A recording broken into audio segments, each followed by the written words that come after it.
Paul Goebel Staunton, December 16. U.S. President Donald Trump is doing everything he can to delay the implementation of congressionally mandated sanctions on Russia, Yuri Makarenko says, and that means that, at this time, he is playing on the side of Russia, to the horror of the American establishment and Ukraine.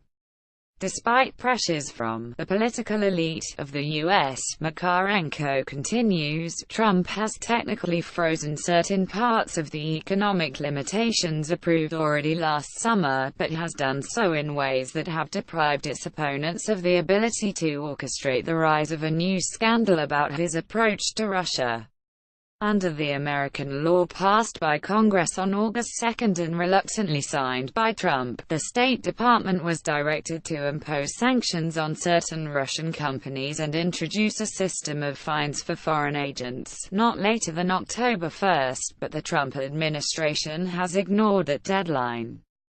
Secretary of State Rex Tillerson disbanded the special office in his fiefdom responsible for sanctions, thus delaying things, and, by the end of October, the department was able only to publish the names of certain Russian individuals on whom sanctions were to be imposed. That delayed things for a time, but the White House has pushed things back even further. It has now said it will come up with a sanctions list only on January 29, 2018. But what is interesting, Makarenko says, is that the U.S. administration now promises only to come up with a list but not yet to impose sanctions on those found on it.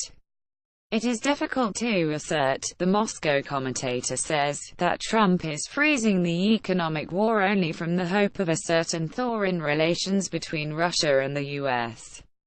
In the first instance, he is a businessman, and in this regard, millions of dollars of potential profits play the main role in the anti-Russian game.